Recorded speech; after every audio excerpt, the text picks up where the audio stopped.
வணக்கம். இன்றைய book back question and ஆன்சர்ஸ்க்கான பாடம் சமத்துவம் பெறுதல், சமூக அறிவியல், குடிமையியல், பருவம் 1, கிளாஸ் 6. சரியான விடையை தேர்வு செய்க.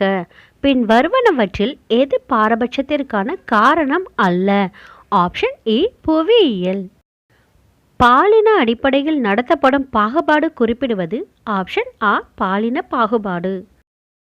பாலின அடிப்படையிலான ஒத்த கருத்து உருவாதல் பெரும்பாலும் சித்தரிக்கப்படுவது? ஆப்ஷன் இ இவை அனைத்தும். திரைப்படங்கள், விளம்பரங்கள், தொலைக்காட்சி தொடர்கள். ஏபிஜே அப்துல் கலாம் அவர்கள் எழுதிய புத்தகங்கள்?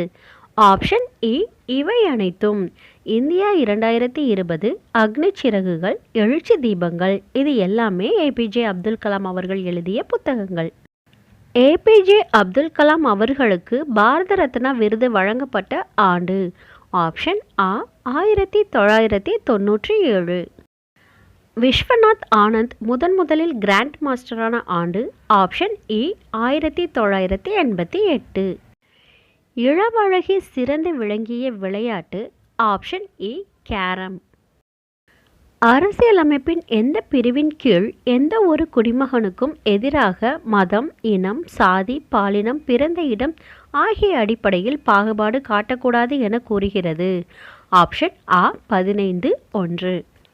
பி.ஆர். அம்பேத்கர் அவர்களுக்கு பாரத ரத்னா விருது வழங்கப்பட்ட ஆண்டு? ஆப்ஷன் ஆ 1990. 2011ஆம் ஆண்டின் கணக்கெடுப்பின்படி தமிழகத்தில் அதிகமான கல்வியறிவு பெற்றுள்ள மாவட்டம்? ஆப்ஷன் இ கன்னியாகுமரி.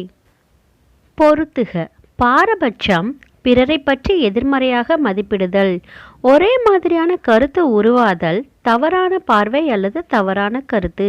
பாகுபாடு, மற்றவர்களை காட்டிலும் சிலரை தாழ்வாக நடத்துவது. பிரிவு 14 சட்டத்திற்கு முன் அனைவரும் சமம். பிரிவு 17 தீண்டாமை ஒழிப்பு. கோடிட்ட இடங்களை நிரப்புக. பாரபட்சம் என்பது மற்றவர்களை பற்றி எதிர்மறையாக அல்லது தாழ்வான முறையில் கருதுவதாகும். 1931ஆம் ஆண்டு ஏபிஜே அப்துல் கலாம் பிறந்தார்.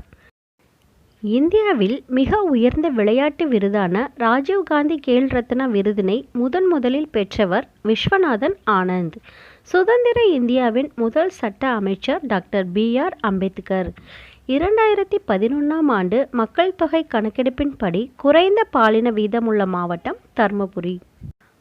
6ஆம் வகுப்பிற்கு தேவையான அனைத்து book back questions and answers பெற நம்ம சேனலை மறக்காமல் சப்ஸ்கிரைப் பண்ணுங்கள். நன்றி.